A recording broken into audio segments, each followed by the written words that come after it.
जय गजानन. या व्हिडिओमध्ये मी तुम्हाला short kurti with bell sleeve शिकवणार आहे. मागच्या साईडनी लूप्स आणि डोरियाला आहे आणि याचा लुक अतिशय छान दिसतो. चला तर मग आपण याची कटिंग बघू. आता इथे आपण माप घेतलेली आहे. आता मापासाठी पूर्ण उंची अधिक 2 इंच आपण घेतलं आहे. 28 ची उंची आहे प्लस 2 इंच आपण घेतले. 7 इंच खांदा घेतलेला आहे आणि 7 इंचच आपण बगल घेतलेली आहे. 38चा चौथा भाग 9.5 प्लस 1.5 इंच घेतलं आहे. वरून 14 इंच कमरेची उंची आहे आणि कमरेच्या इथे पण आपण चौथा भाग अधिक 1.5 इंच म्हणजे 8.5 प्लस 1.5 इंच. वरून आपण 20 इंच घेतलेले आहे आणि हे मेजरमेंट सगळ्यांना कॉमन आहेत. खालच्या साईडला आपण स्लीटचा चौथा भाग अधिक 1.5 इंच घेतले. 1.5 ते 1 इंच घेतलं तरी देखील चालेल. आपण नवीन असाल तर 1.5 घ्या आणि जर शिवत असलात तर 1 इंच ठेवा. बगलसाठी आपण 1 इंच घेतला आहे. अर्धा इंच आतमधल्या साईडला मी घेतलंय शेप द्यायला आणि 1.5 इंचावरून मागचा आणि 1 इंचावरून पुढचा बगलचा आकार देऊन घेतलेला आहे. आणि अशा प्रकारे आपली कटिंग आता रेडी झालेली आहे. आपण आता बाही बघणार आहोत. बाहीसाठी आपण छातीचा चौथा भाग अधिक अर्धा इंच नवीन असणाऱ्यांसाठी आणि जे जुन्या आहेत त्यांच्यासाठी छातीचा चौथा भाग आणि 3 इंच खाली आपण 12 इंच खाली आपण शेपसाठी घेतलेला आहे. इथे आपल्याला दंडघेराचा अर्धा भाग द्यायचा आहे अधिक 1 इंच आणि या बाहीसाठी खालचा बॉटम हा 9 ते 10 इंच किंवा तुमच्या आवडीप्रमाणे देखील तुम्ही घेऊ शकता.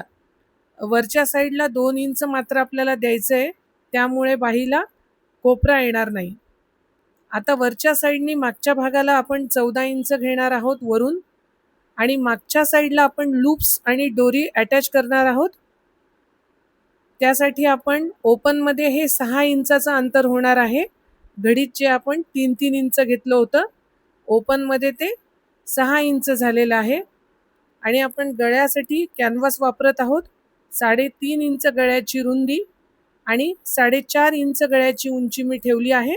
तुम्ही जास्त देखील घेऊ शकतात तुमच्या आवडीप्रमाणे. आणि मी याच्यासाठी स्क्वेअर गळा ठेवत आहे. अर्धा इंच आतमध्ये घेऊन खालच्या बाजूनी मी स्क्वेअर गळा घेतला आहे आणि वरच्या साईडला 1/2 इंच मी मार्जिन घेतलेली आहे. त्यामुळे गळा आपला फाकत नाही कॅनव्हास चिटकवताना. आणि अशा प्रकारे नॉचेस आपण देऊन घेतोय आणि जो अर्धा इंच एक्स्ट्रा कपडा सोडलेला होता तो कपडा आपण कॅनव्हासवर शिवून घेणार आहोत. नंतर आपल्याला कॅनव्हासचा मध्य काढायचा आहे. गळा लावताना मागचा आणि पुढचा भाग चेक करून घ्या. आता आपण पुढच्या भागाचा देखील शोल्डरचा मध्य काढून घेतलाय. त्यावर आपण गळा ठेवून घेतलाय. या ठिकाणी तुम्ही बॉलपिनांचा वापर केला पाहिजे. बॉलपिन वापरल्यामुळे आपला गळा कुठेही हलणार नाही. अशा प्रकारे बॉलपिन मी लावून घेतल्यात. आता आपण हा चौकोनी गळा शिवायला घेतोय. कॅनव्हासच्या बाजूनी खेटून आपल्याला शिलाई मारायची आहे आणि ज्या ठिकाणी आपला कोना आलाय त्या ठिकाणी सुईचं टोक ठेवून टर्न मारायचा आहे. आता गळा रेडी झालाय. कोपऱ्यात आपल्याला नॉच द्यायचे. तिरपे नॉच देताना कपडा कटणार नाही, मेन कपडा याची आपण काळजी घ्यायची आहे. आता मी याला दाब शिलाई लगेच देत नाहीये. आपण मागचा भाग पण आधी रेडी करून घेणार आहोत. आता मागचा भाग मी रेडी करून घेतलाय. आता शोल्डर जोडताना आपण अशा प्रकारे जोडणार आहोत की जेणेकरून आपली शिवण दिसणार नाही आतमध्ये. कॅनव्हासला कॅनव्हास आपण मॅच करून घेतलेला आहे आणि शोल्डर आपण शिवून घेतले.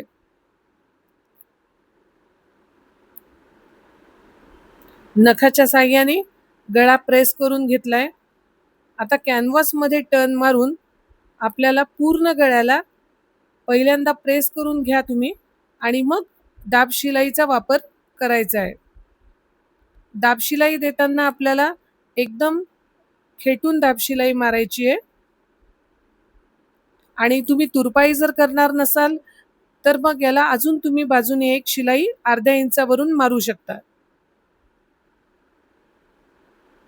अशा प्रकारे आपला गळा रेडी झालेला आहे. आपण आता दोरीसाठी 2 इंच रुंदीची पट्टी मी घेतली आहे आणि उलटी करून तिला अर्धा इंचावरून मी शिवून घेते.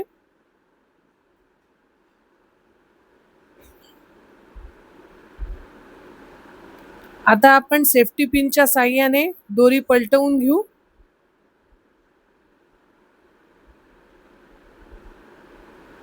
दोरी पलटवून त्याला आपल्याला प्रेस करून घ्यायची आहे.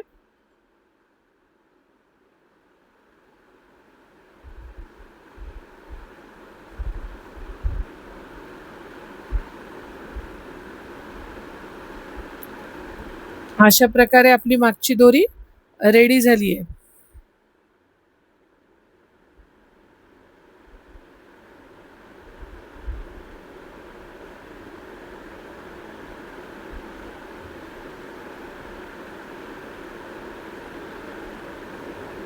आता आपण याच पट्टीचे लूप्ससाठी पण वापर करणार आहोत. लूप्स घेताना पुन्हा एकदा आपण बॅक साईडचा मध्य काढलेला आहे. मध्य काढून मी कमरेपर्यंतची मार्किंग करून घेते. वरून 14 इंच आणि घडीमध्ये मी 3 इंच घेते आणि उभं देखील 14च्या खाली 3 इंच आपल्याला घ्यायचं आहे लूप्स लावण्याकरता. 3 लूप्स आपण इथे लावणार आहोत. दोन्ही बाजूनी 3-3 म्हणजे 6 लूप्स आपण वापरत आहोत. आता समोरासमोर आपल्याला लूप्स लावून घ्यायचे. साधारण 1 ते 1.25 इंचाची लूप्ससाठी पट्टी तयार करून घ्यायची आहे.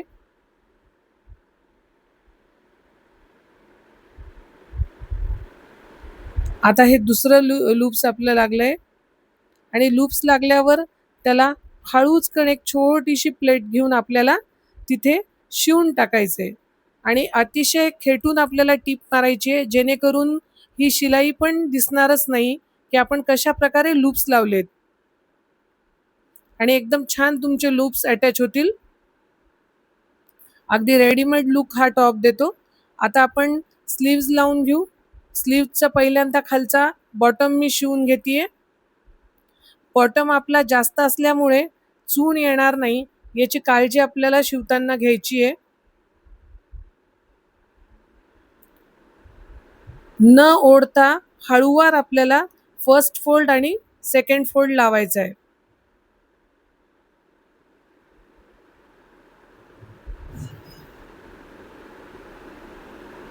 आता बाहीचा देखील आपण सेंटर काढून घेऊ आणि सेंटर पासून बाही मागच्या भागाला मागचा भाग आणि पुढच्या साईडला पुढचा भाग अशा प्रकारे आपण बाही अर्धी अर्धी दोन्ही साईडनी जॉईन करून घेऊ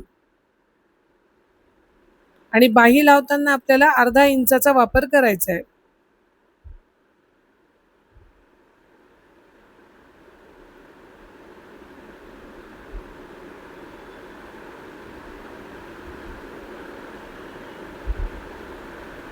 आता आपण फिटिंग करण्यासाठी 1-1 इंच घेतला आहे. दोन्ही साईडच्या बाह्या लावून झाल्यावर फिटिंग करणार आहोत आपण आणि जिथे आपलं बगल येतं तिथे बरोबर आपण मॅच करून घ्यायचंय बगल. आता आपण खालच्या साईडचा कट करून घेऊ. कटसाठी आपण 1 इंच सोडलं होतं. कट बॉटमच्या साईडनी सुरू करायचा आहे शिवायला आणि तिथून आपण वर आलो की आडवी शिलाई घेऊन पुन्हा परत वरून खाली यायचंय बॉटमच्या साईडला आणि यातही कट आपण ओढायचा नाही. ओढला तर तो तिरपा होण्याची शक्यता आहे आणि अशाच प्रकारे दुसऱ्या साईडचा कट पण आपण करणार आहोत.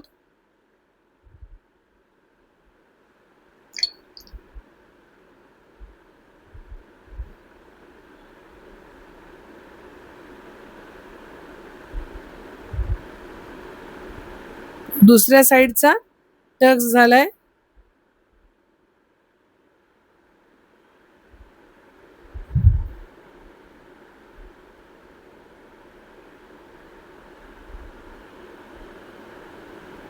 आता त्यानंतर शेवटी आपल्याला बॉटमची लेवल करून घ्यायची गरज आहे.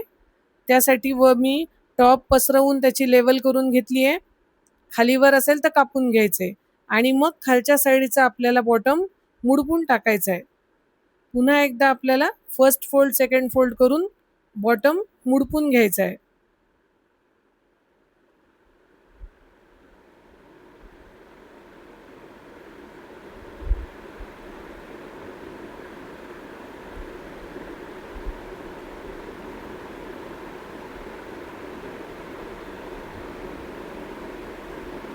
दुसऱ्या साईडचा देखील आपण बॉटम मुडपून घेणार आहोत.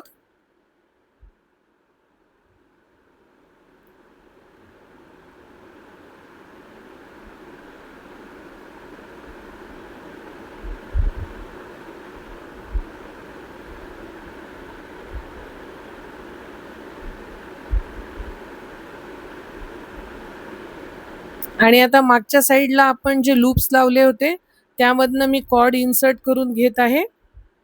तुम्ही याला खालच्या साईडला लटकन देखील लावू शकतात किंवा कपड्याचेच लटकन करून लावू शकतात. अशा प्रकारे आपला छान टॉपची बॅक साईड रेडी झालेली आहे. आणि अशाच नवनवीन प्रकारचे टॉप्स किंवा अजून काही पाहण्यासाठी माझ्या चॅनलला लाईक करा, शेअर करा आणि सबस्क्राईब करा. धन्यवाद.